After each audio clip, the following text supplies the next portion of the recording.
G'day and welcome to the Campfire Project today. And we have a panel discussion, first of all, with Angela Heise, who is a leadership coach and emotional productivity trainer. How are you, Angela? Thank you, Alan. Really, really well. Excellent. And we have Darrel Sparks, who is a sports coach, amputee mentor, and president of Amputees New South Wales. How are you, Darrel? I'm good, Alan. Thank you. Great to be here. Fantastic. And we have Deborah Farfull, who is the CEO and founder of Bliss Spot. How are you, Deborah? I'm really well, thanks, Alan. Great to be here today. Fantastic. And today we decided we'd have a chat about what does it mean to be a true friend? And I think this is probably a very good subject to be talking about at this time of year as we're moving into Christmas. And what I'd like to do, as I usually do when we start these conversations, is pass the ball as quickly as I can. And what I'd like to do is pass it over to Angela to get us started on this conversation, if you would, please. Okay. So friendship for me is really important. I mean, connection is one of the things that just sustains me. And it's been a really tough year for me not being able to travel and catch up with people because I've lived in 9 different countries. So I've got friends all around the world and I'm used to catching up with them and going there. This is the time when I go to California normally. But I love one of my favorite sayings is, we meet people for a reason, a season, or a lifetime. And I have had friends in my life who have literally, we had a half-hour friendship. We met for one really specific and important moment in life and then parted again. And I've had people in my life who were there for a few years. I thought they were going to be there forever and they disappeared. And then other people I thought I had just met, you know, at a networking event or a party or something, and they have been in my life for, you know, God knows how many years. So yeah, friendship I think is really, really important. And these days, probably more than ever. That'd be very right, especially with all the stuff we've had with COVID and the lockdowns and everything else. Deborah, what are your feelings around friendship? Oh, I agree with everything that Angela said. And I have felt that when I was in lockdown for that time and I didn't see all my girlfriends on a regular basis, and even though in Australia we've come out of lockdown, I feel nobody's rushed back to doing group things or seeing people a lot. So just probably in the recent few weeks, I've started getting together with, you know, groups of my friends, and I really realize it's soul food. It's not even like it's just a nice extra. It's essential to our well-being and happiness. And just expanding on that topic of what creates a good friend, because I thought that was a really great question. In my mind, it's loyalty. Like loyalty, I think, is a very underrated value. And I just think when people are loyal and you know that they've got your back, they'll always see the best in you, even when you can't. You know, they'll say, hey, wait, you know, that's just a moment in time that you're going through. I think that's really helpful. And I think what I really value in my friends, and I try to give my friends to, is really being a good listener. You know, somebody that will listen to you and in a non-judgmental way. And I think if you can offer that safe space for them to really be themselves and be vulnerable without judgment, because it's in our vulnerabilities that we grow, that's really valuable. Like friendships give us so much. Yeah. And how about you, Darrel? Look, I think I'm in agreement there. There's certainly elements to friendship. I mean, we all think about our friendships starting back in our childhood. And this year, our children and our grandchildren have friendships in a COVID year, which makes it very difficult. And I think one of the big things for me is tolerance and compassion. You know, if you don't have compassion and tolerance, it's very hard to have friends around you and develop strong relationships, because we're not perfect. And the year that we have this year is evidence of not being perfect. And we need that opportunity to be supportive of each other and tolerant of all those little things that are not perfect in each other that make a difference. And we look past those to really understand and care for each other, irrespective of what might be wrong with our personalities, so to speak. I know I've got a lot. Okay. Well, one of the things that, well, first of all, it was Angela's birthday on Saturday. And I was feeling really great that I was able to drop in on a Zoom call that she had. And it wasn't a short call. When did it start during the day, Angela, and how long did it run for? It started at 3 o'clock Brisbane time and went until 9 o'clock. And so for 6 hours, I had people dropping in from all around the planet. It started off in California and then moved over to, and we finished with Denmark. Because it was wonderful, and this is why I suggested the topic, because it was just wonderful to connect people who had never met. So my friend Patricia, for example, who I've known in Australia for the last 27 years, who had met my friend Carola from Denmark, who she went, "Oh my God, you're Carola, I've heard so much about you." And they met for the very first time. And other friends who hadn't seen each other, who I grew up with, who hadn't seen each other for 25 years, reconnected and went, "Oh, we have to meet." And, it was just, I just felt it was just such a wonderful feeling of being cherished and being able to cherish people and also draw on history. I mean, like Alan and I have known each other for a relatively short period of time, but we already have a very, very rich history together.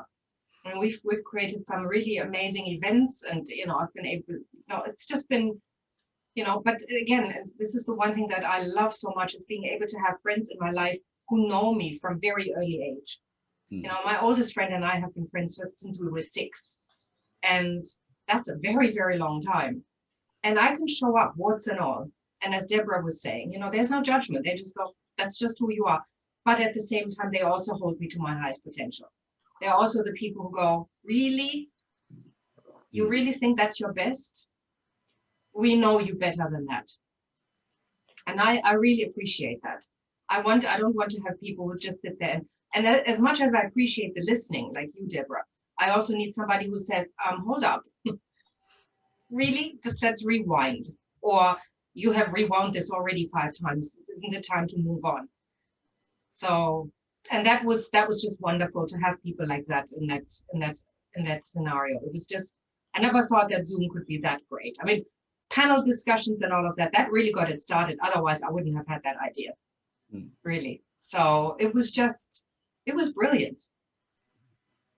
This is one of the things that I think that we miss out on in a lot of ways. We don't realise that, because as you said, leading up to that, Angela, you weren't going to plan you didn't have anything planned for the day. No. And it was because of Scott Carson, who said, "Well, what are you doing? You got to do something.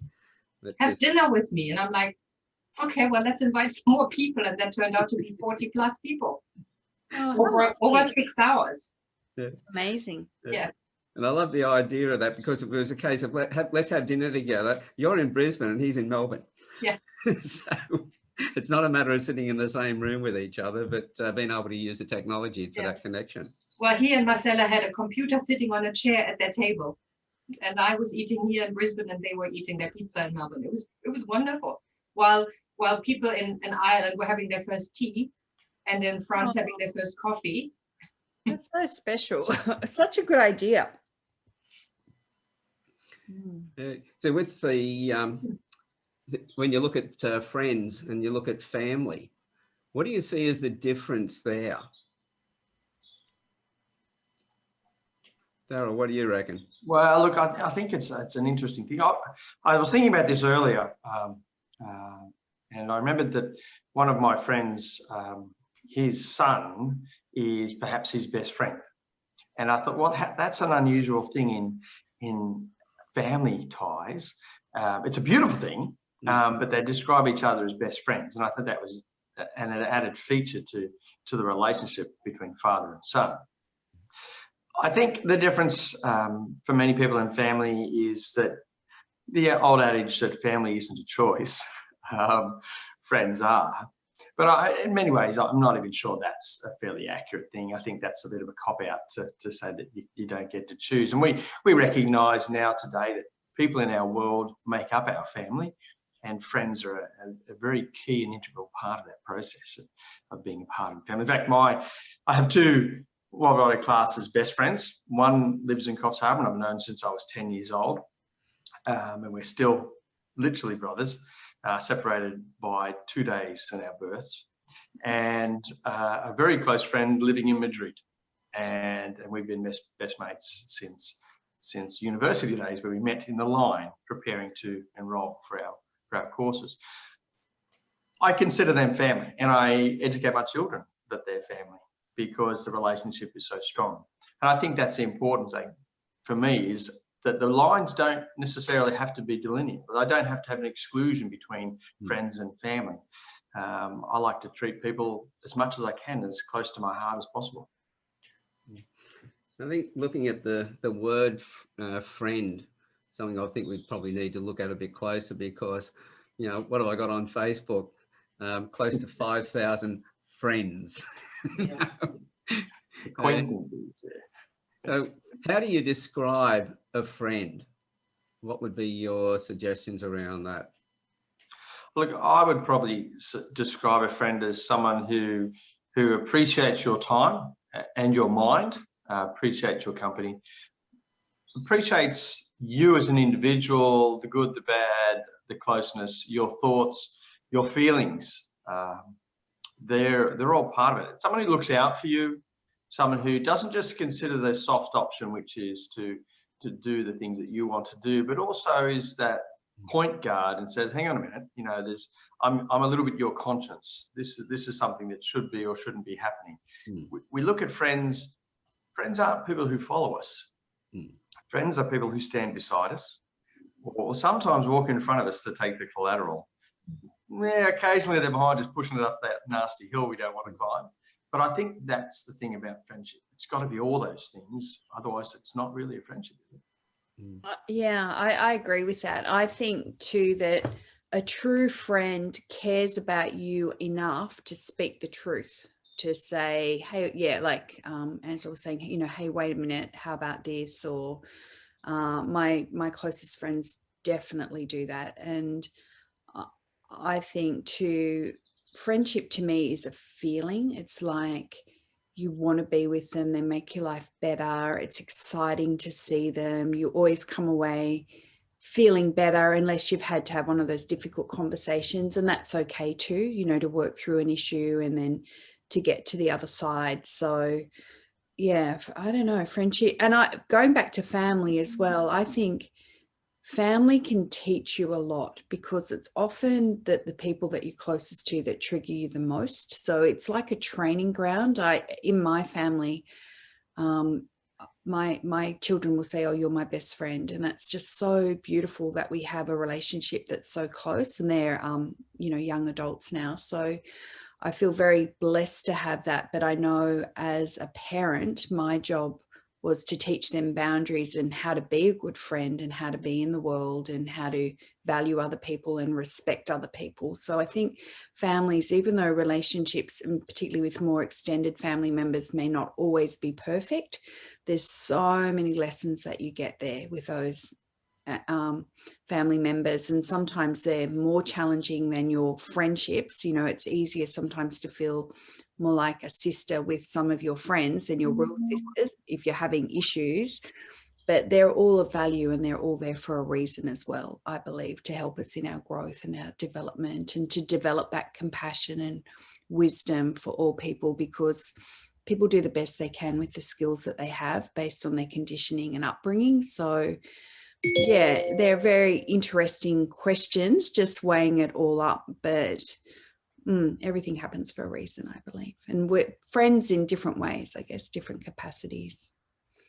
That's something that you know, when people say, oh, my brother, my sister, my father, my child or whatever is my best friend, I've always struggled with that a little bit, because it comes down to the interpretation of what we class as a friend. So I told my boys I was never going to be their friend. I'm their father.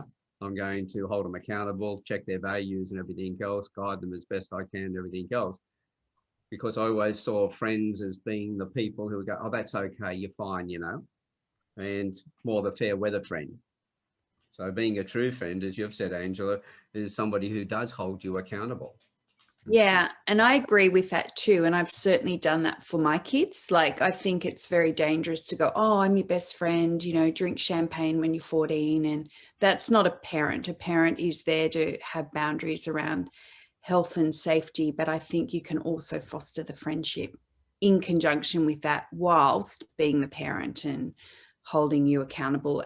Even with your friends, I think they hold you accountable and you hold them accountable as well, if they really care about you, because it's easy just to be the good time person, never, you know, wanting everyone to like you and never drawing boundaries. I think that's really important, particularly with kids, because you're responsible for their health and safety. But I think it's still also, I feel blessed that even regardless of all of that, because I was who would have the tough love, and I'd be there to pick them up from the party and say, you can't drink, when everybody else thought it was all fine and good. I was never that person.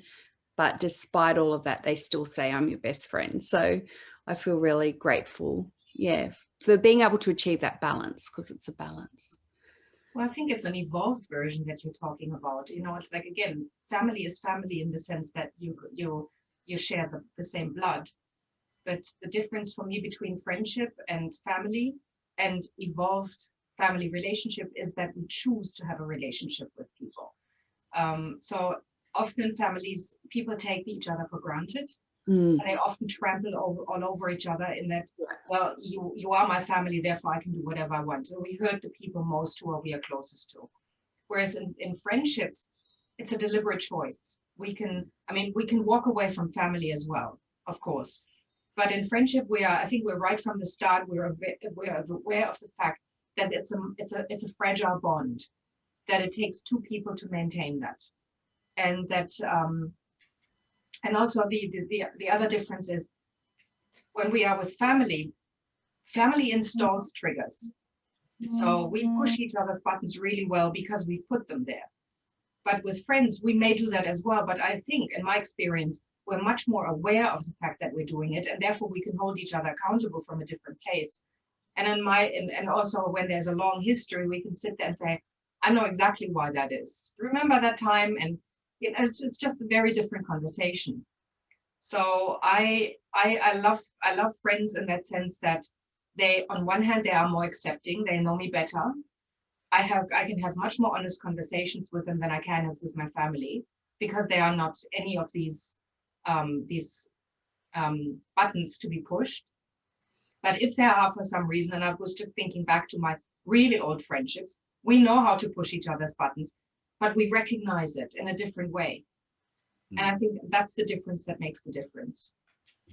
I think too, sometimes your friends can actually help you because, like you say, you can be really honest with your friends. It can help you sort out your family issues as well and put them into perspective, which is a very special gift. Yeah. And sometimes, again, family members can graduate to being friends, depending, as Ellen said, on what definition you have. My cousin and I were speaking last night, and I said that I was having this conversation today, and that that she was basically, she was wearing different hats. She was my cousin, but she was also my soul sister and my friend. And she went, again, how do you define friendship? You know, we had a really long conversation about that, and we just realized that in family, friendship is something completely different. You know, the rules don't apply to the same degree that they apply in people that you don't share blood with, in that sense. But I'm starting to ramble. Somebody else. I think you're right there, but I think it depends. It's just like, it depends on the connection and the relationship. Like you say, you've got that relationship with your cousin. I've got so many cousins, but there's just a few I really connect with on a deep soul level. With my daughters, for some reason, I really connect with them. We just have that relationship. And I think it just depends. And whether it's family or not, how you relate to people, it's like a feeling, and you know what you can share, you know how far you can go, you know, if people have really got your back and they'll be non-judgmental and they'll be there for you. So therefore, you know that you can share more with them. So it just depends. And I think whether it's family or not, it's more about that connection, that spark that you have with certain people. Which is why I said I have met people, and I had a friendship that lasted for half an hour, because the exchange we had during that time was just so meaningful and so deep. There was instant connection. I mean, I travel a lot on planes, or I used to. And I have had the most amazing conversations with people.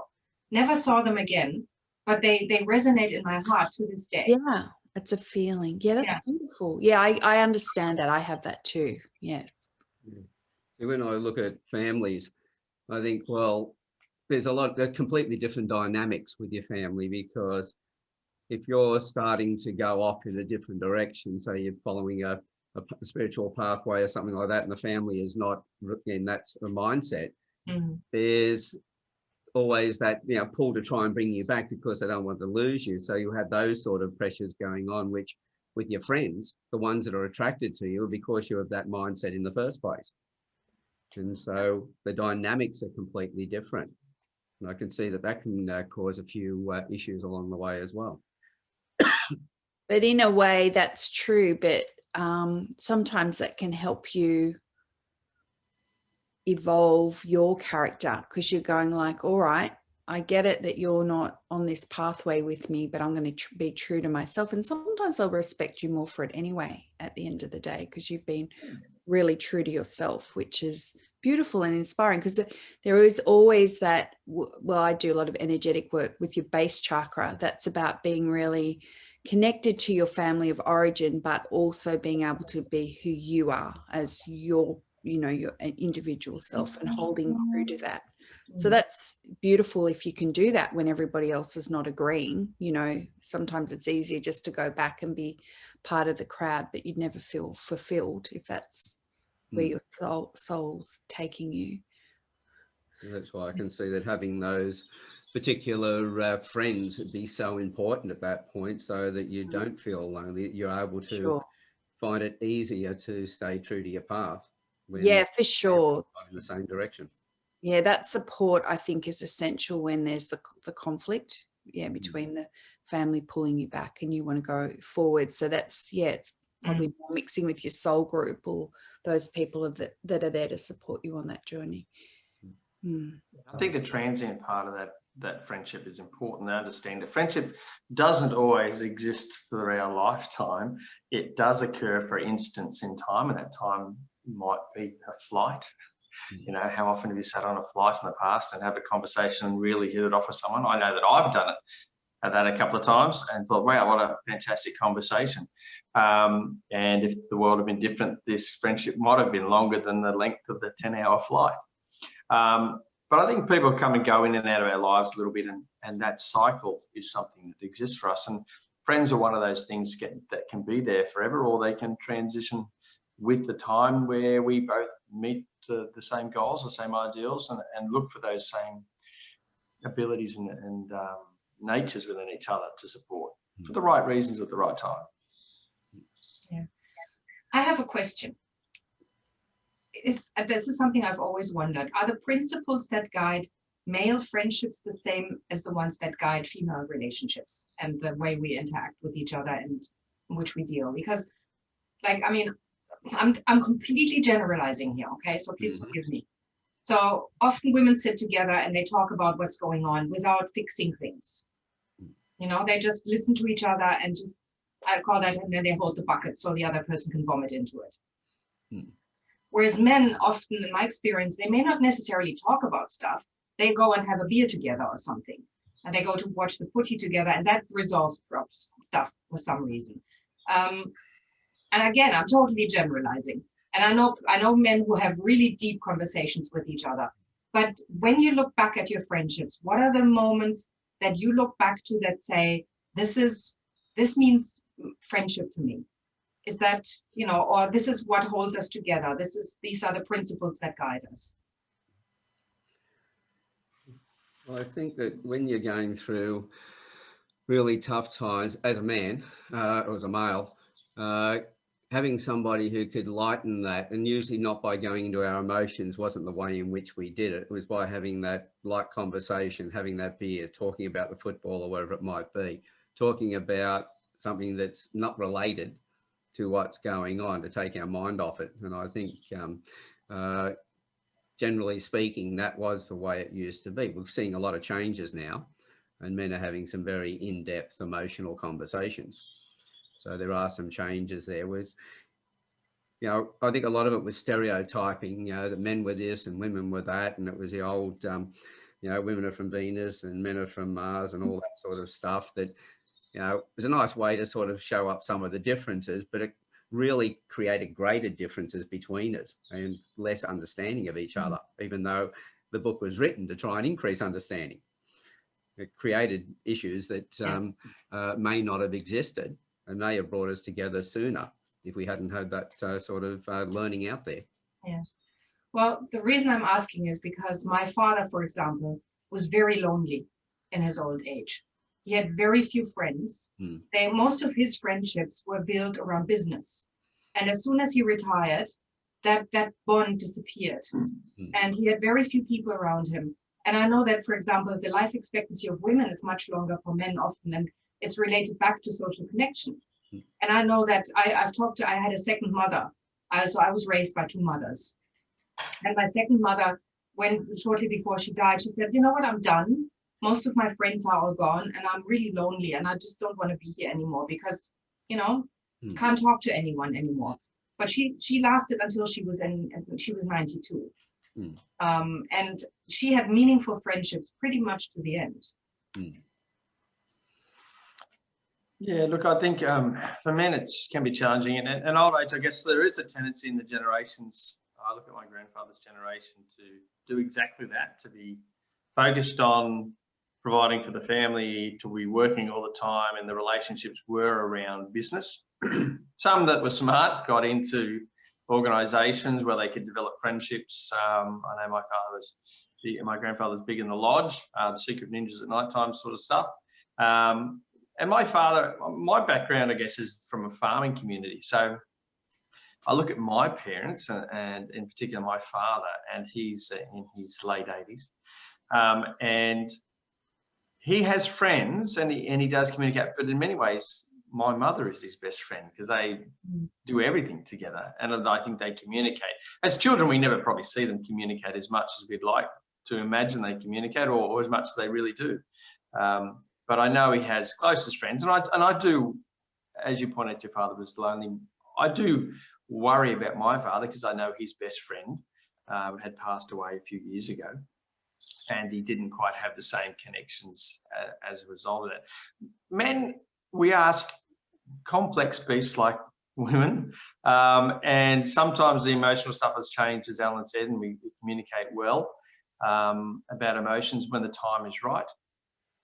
But I think we need that essence of engagement, lighthearted or without the pressure of emotions, because we do struggle to represent them and process them. I know I like to sit back and process a lot quietly rather than go through too much conversation. But there are times for which I will turn to my mates and we'll have a very deep conversation and explore the sense of emotions and feelings that are happening at the time. I think can be really characterized by the type of relationship that you have, that type of friendship that you have with someone else as a man, and perhaps the circumstances for which things trouble you. There's some things that men still today feel they need to lock away, and that's not the best of things to do. But I think it's going to be there for a while. It will progress away from how we treat each other, and I think that will be handy. But I guess the most important thing for me is knowing that I can say to my friends, hey, I've got a problem, or I need to communicate, just as they can say it back to me.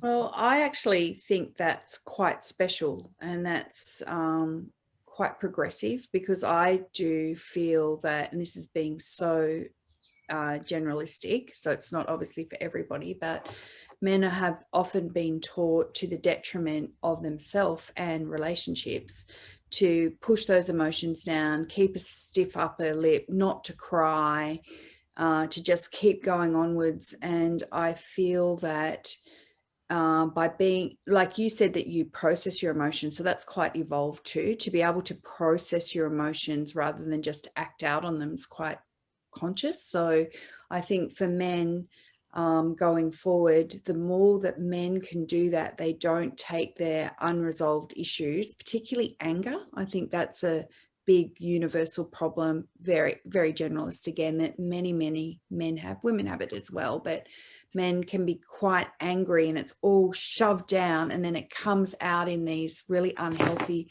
behaviors, and it does impact their relationships. And I think the world is growing and changing. There's been a massive stigma around mental health, particularly in Australia. You know, men, and it's been seen as a weakness to be emotional, whereas actually in our vulnerabilities, there's the strength, and that's how people grow and evolve. So I think it is changing, and people like Kerry Packer and various people coming out and talking about their emotional states is helpful, because it's reducing the stigma, and then people can reach out for help and ask for help and connect with their friends. But I know many men who would not speak to a friend if they've got a problem, or sit down, or they don't have anybody that they can turn to. And women do have that a lot. You know, women are more likely to express their problems, and I think that saves us a lot of money in therapy. Not that it's instead of therapy, that's got its place as well, but I know my friends, you know, we've probably saved each other a fortune just being by able to talk through things and work things out and to help each other see it from a different perspective. But I think, like, it's so amazing that you've got that with your friends, and I think that's a good model for other men to be able to ask for help, not see it as a weakness, but in fact an incredible strength. It takes so much courage to look at your emotions. I know so many women in marriages get so frustrated because men don't understand their emotions or how they're feeling, but they don't even understand their own.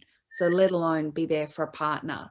So I think that's a big new direction that we're going in. Men's health is massive at the moment, you know, learning to connect to your emotions, to be able to relate, to be able to reach out. So, and I think that will not only improve their own friendships, but their friendships with their partners as well.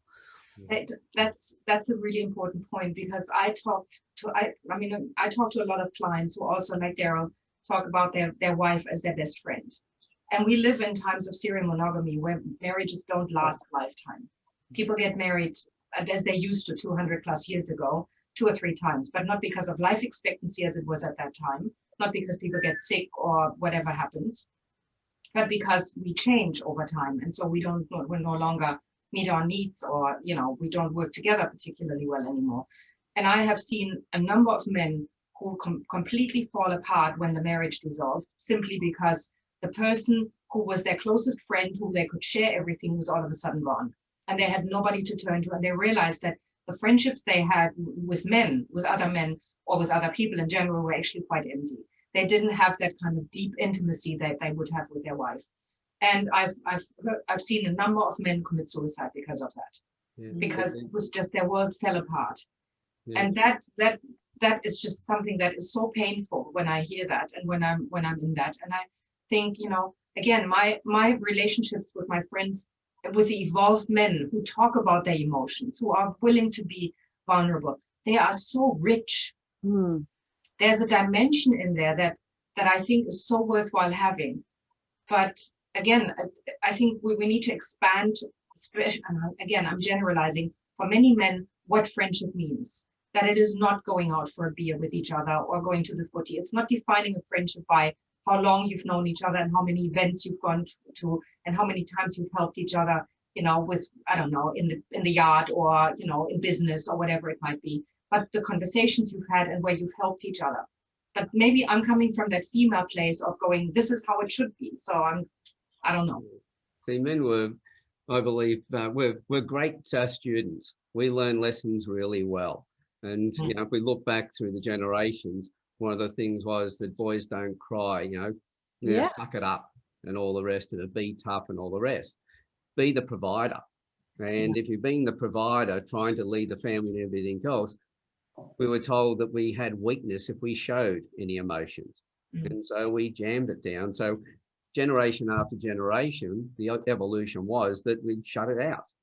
And for men to then start opening up, well, that was a major issue. The closest we could come to it was going to the footy with the mates, or going down to the pub for a drink, because that would give us a distraction to take away the pressure. It didn't solve the problem. It just numbed it for a little period of time. one of the reasons why so many men then became more angry, because if you shove it down and shove it down and shove it down, sooner or later it's going to build up and overspill. And they would go into not drugs and alcohol. Yeah, we go into these drugs and alcohol and things like that. And the end result was, you know, because you've shoved it down, it's like anyone, you know, trap an animal in the corner, no matter how small it is, it will fight. It'll come out fighting. And so the way the men would express themselves would be through anger. And that's when we would have that outburst, etc. But you're able to, and it's taken a long process. And we've also got, you know, the stigma around mental health. I know that recently with International Women's Day, I think it was Neighbours, they did a session where it was only women actors, and it was produced by by a woman as well. But there's absolutely nothing about International Men's Day. And the portrayed with all sorts of issues and problems. And the end result is society's not helping the men to come out of it. So, you know, if a man can feel better in himself, he can have friends and everything else, he can deal with issues as they come up, the recipients of that are the men and the women and the children, the society, the community. So we should be putting more help into helping men to become better men, not beating men up because they're not doing the right thing, but help them to become better men. And so the women and the children and then the society can be the recipients of it. Yeah. Not doing that, we go, no, it's a problem with the men, push them aside. And that's what it's not good. And even on our site BlissBot, we do lots of men's education and support around emotions and emotional intelligence and how to act by men. Men are sharing those skills because it has to come from them and people who've been on that journey, because I think it is really important in taking our society forward, in positive ways. I'm very passionate about this topic too.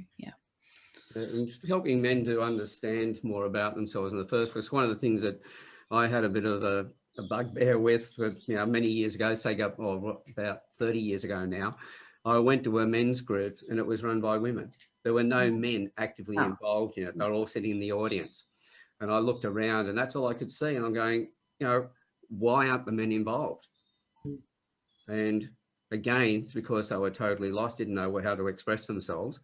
And yes, this is why, you know, men and women together, we're complementary, we're not the same. And the beautiful part is the differences that we have and the complementary aspect of those differences, that women can help guide men through to understand and express their emotions. So the men can then move into their full power and the women then become the recipients of that. It's I see it as a never growing circle of development. Yeah, I could not agree more. But I also think sometimes I know when women can be, generalizing again, can be quite emotional. Sometimes it takes a man. I find it helpful for a man to come in with that rational, that very strong rational thing and say da da da, and I go, oh, that really helps. That puts it into perspective. So I think it's definitely about feeding and off each other and helping each other with our various skills, and then we will meet in the middle somewhere, you know, a bit more. Yeah. And I think it's great to be able to say to your partner, you know what, I think this would probably be best if you talk to your mate about that. Or, you know, or if he says, why don't you talk to your girlfriends about this? I may not be the best person for this. So it's not fulfilling the whole, you know, again, I'm not saying we need to be exactly the same kind of friends for each other or the same partner for each other that we you know, that we would have with our girlfriends or with our mates. It's the ability to choose and say, this is the kind of exchange I would like to have right now, and being able to actually then say and express that in such a way that we can then make a choice.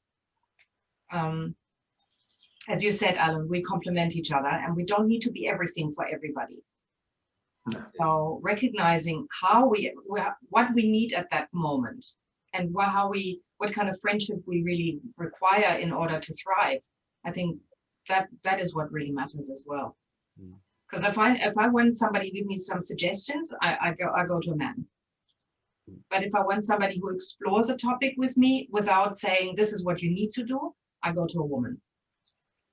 Yeah, I see that. Generalizing completely. Yeah. And that's the only way to look at these things. You can't feel specific unless you're talking just about yourself and no one else.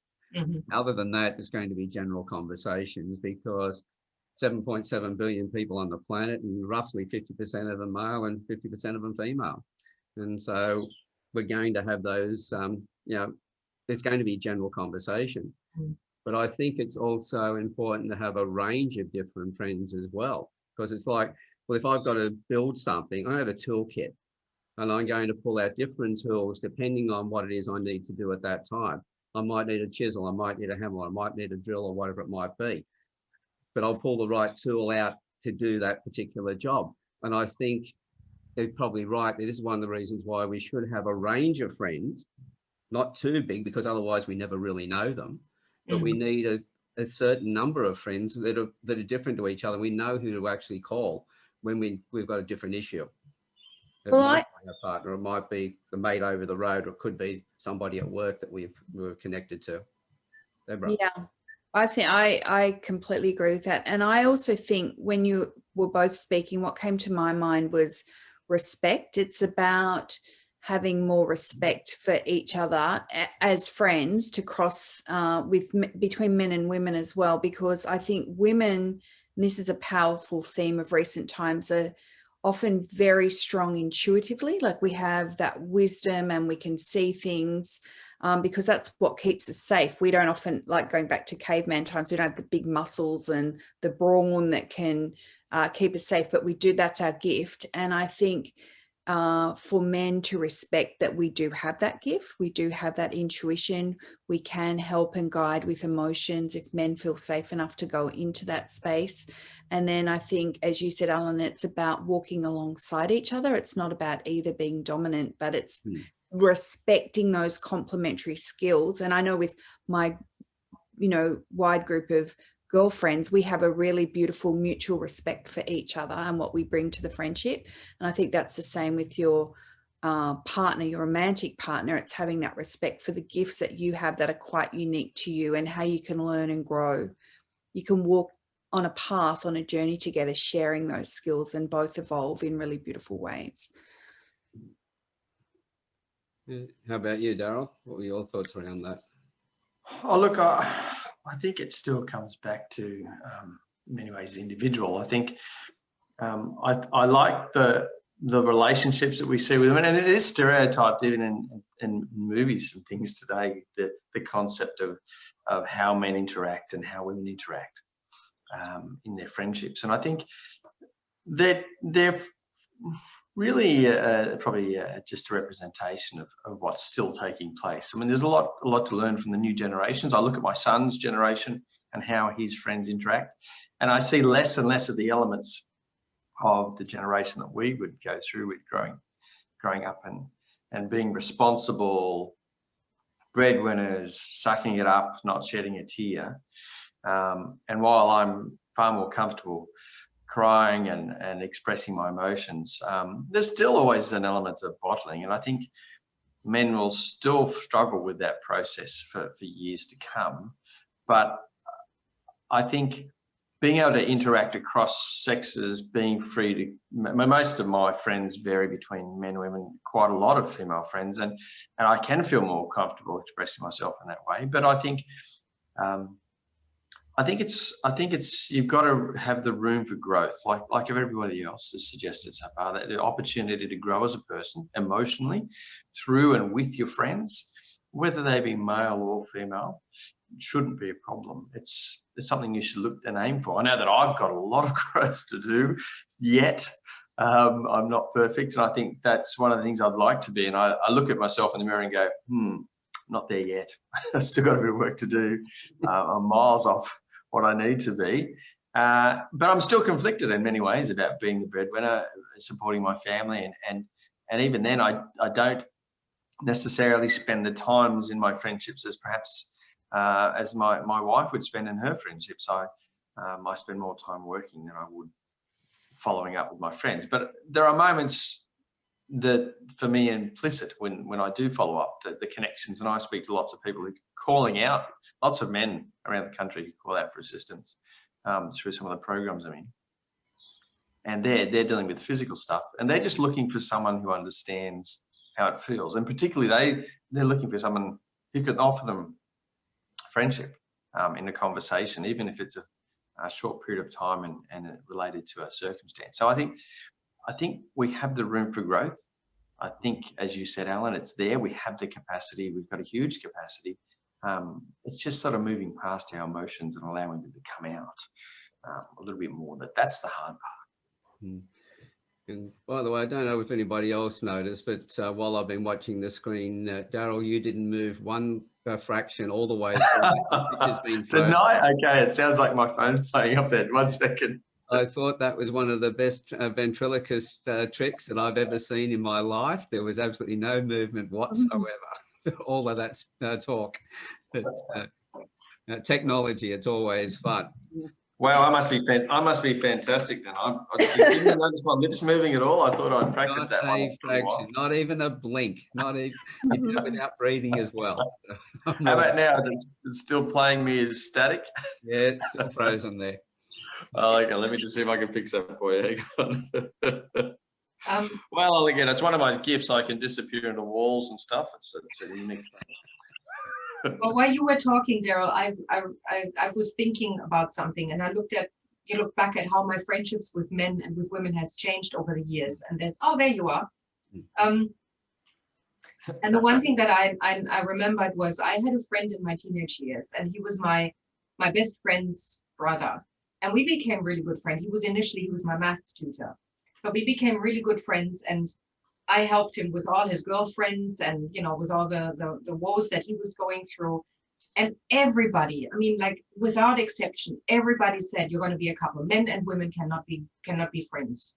There's no way you can have a non-sexual relationship. And we were like, of course you can. Of course you can. And I know now that that's not being questioned anymore. I have male friends, and it's really easy to say to them, I really love you. And they say back, I really love you. And their wives don't blink an eye, and there's no innuendo of any sort. It's just the appreciation of people, of person and person. I think that's very true. I've got friends, and I know my wife's got friends. I think the issue of relationships with partners and friends, the elements of jealousy, and it can exist between, I know my wife likes to stir me up occasionally about my boyfriends, my bros, a little bit, and some of that stuff. And I think there's no problem with having friendships outside of your sex or gender. I guess I don't see that so much from my experience. I don't. In looking out through my eyes, I don't see whether you're male or female so much when you're a friend. And I've got plenty of friends who've been female friends for a very long time, and we're comfortable communicating extensively. And I think, but there's still, you are correct, there's still those elements that still exist. There's still a little bit there, and people struggle with it. I guess the issue would be that if a relationship is under stress, then of course it's going to be harder to keep any jealousy or circumstance out of that situation, even if they're, a perfectly normal and relative relationships and as friends. I think if I look at the generation before, we don't see as much, but I hope that with my children and their children, that obviously that won't be a problem going forward. I've got some friends that, we're almost sister and brother, that's that sort of stuff. And I'm very happy with it, and very privileged to be so comfortable with those individuals, and we share families. It's just the way it works. And I think that's quite an important thing. The old stereotypes, I think they're slowly changing, and it depends on how fast they change, depends on how we raise our kids as well, what we teach them along the way to break those old stereotype issues down. So I know that, I was always so told, if you weren't in a relationship, then you must, with a partner of the opposite sex, then you must be gay. And if you weren't in a relationship of any type, you must be a serial killer or something like that, because something's really wrong. But you have to be in a sexual relationship. Yeah. But when you start looking at, what's important in life, then all of a sudden, all of those things start to change. And it's a relationship that's far more important. I think the biggest mistake I made with all the relationships I had when I was younger was the fact that I didn't base them on a relationship first. When a couple get together, they should be working on the relationship before they worry about anything else. Yeah. Oh, look, definitely the case that I think a friendship is a great foundation, and I think it's, as I said earlier, that concept of respect. And a friendship isn't just feeling good because you're beside someone. It's because you respect their opinion, you respect their emotions, you respect their space and their extension of their lives. It's all part and parcel. We are holistic creatures. We don't have one thing, one emotion in isolation at any one time. We might have one that's stronger at any one time. But ideally, we all got to keep in mind that it's very hard to have a relationship of friendship, strong friendship, or any relationship without having some elements of respect for the other person. But fundamentally, we also got to be comfortable and respect ourselves. If we can't do that, it's going to be very hard to hang on to a friendship. That's right. Those were coming towards the end of the hour, and that I'd like to ask each of you what advice or what has been the main thing that you look for in creating strong relationships? What advice would around your own story that might be taken as advice for other people who are listening in? Reach out to people. Don't wait for them to come. It's like, I never hear from you, or I never, you never call. It's like, well, the phone or the FaceTime works in both directions. So I find it really important to just check in with people. I mean, people go, I don't have time. It's like, I'm just checking in. 5 minutes, just, are you good?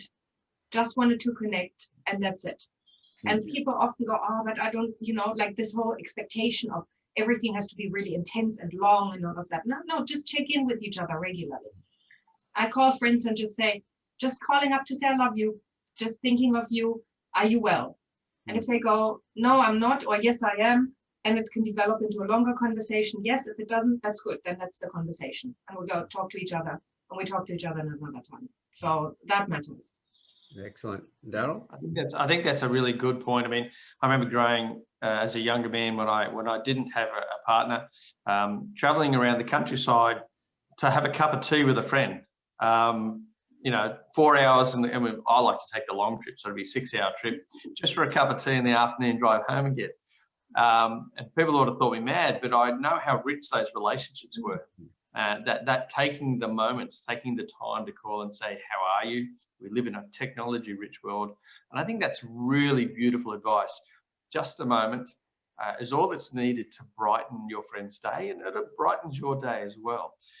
I think that's really sound advice, and for me, the part of that is that being compassionate, being supportive of your friend is doing just that. Just taking a moment to refresh. It doesn't matter how long that period of time is. It might be a moment, it might be hours, especially at this time of year. We have so many acquaintances and so many friends around the world struggling. I think it's important just to say, I'm thinking of you wherever you are. Yeah. Excellent. And Deborah? Yeah, I think keeping in touch is really important, but I think sometimes in your own life, you can have really intense periods with a lot going on, and you can become a bit disconnected from your friends, or even sometimes in my situations, they've had some big life events that have happened and I've missed it because I've just been everything that's been going on in my world. But I think it's never too late to go back and reconnect, and you can even apologize that you've missed those things, and just reach out and make good, and then go forward in a better way if you can. And nurturing and nourishing those relationships is really important, whilst realizing you're just trying to do the best you can with everything that you've got going on. My mother always said to me, I've got 3 children. I've always had my own business, and my husband's got his own business. So she said quite often when you've got kids and a lot of things going on, it's harder. But then as you calms down, and you'll often reconnect. So it's never too late to reconnect and keep going and invite new friends into your life. So it's a wonderful journey, friendship, and I think it makes our life so rich and just cannot be underestimated, the value of those beautiful friendships that we have. May I just add something? Sometimes I find that I think of people while I'm doing something and I'm really busy because we are connected and we share history. So somebody pops into my mind, and instead of just going, oh, I'll park that until I've got time to catch up with that person, I literally then reach for the phone and or send a text message and just use that. I was just thinking of you, just connecting. That's it. Because I think that's what keeps it going. Because as you said, we can get really sucked into our own life story and into what's going on. But it's emerging from that every now and then. I'm just saying I'm connecting. Yeah, there's so much wisdom in that, in the fact that I know that if we get distracted by something, we lose a couple of, it's over a minute to get back on track again. And if we've thought about somebody, they're going to come back into our mind again. So now's the time to do it. Just pick up, send that message through, connect in some way, and then go back to what you were doing. Now, I know in business, we get a lot of things right, because there's a lot of talk now about staying front of mind of people, just sending a message, how are you, just been thinking of you. And we do that in business. And, and I keep saying to everybody, there is no such thing as a business relationship. Every relationship's a personal one. It's the people within the businesses that talk to people within the other businesses. And so we've got a lot of things that we're doing right in business, but not realizing that every relationship's a personal one. And the more that we just, get in touch with people, yes, you are busy. The other people remember that as well, that if you haven't heard from somebody and go, oh, well, I haven't heard from them for ages. Well, it's two-way street, as Angela has said. Send them a message. Because that is the thing that goes, oh, yeah, I've missed so-and-so, and they get back in touch with you again. And it's until somebody takes the first step, nothing happens. So if we want to be valued as a friend, we need to value others as friends as well and look after them. Well, this has been a great conversation. I've really enjoyed it. So thank you very much, Angela, Darrel and Deborah, for coming along today. Pleasure. Yeah, it's been delightful to be here and meet everybody and share. I love talking about this topic. It's a great topic. Thank you for inviting me. Excellent. Thank you very much, Angela, for the topic today as well. And to everybody else who's been listening in, I hope you got a lot out of it. And of course, as usual, the three lovely people on screen here today are, like always, are there for you if you have any questions. So if you've got any questions on the conversation today, whack them into the comments field so that we can all answer them for you. And if something's resonated with what one of the people like Darrel, Angela or Deborah have said today, reach out to them and have a chat. So again, everyone, thank you for being here. And to everybody who's been listening in, we will see you on the next Campfire Panel discussion. Bye for now. Bye. Bye.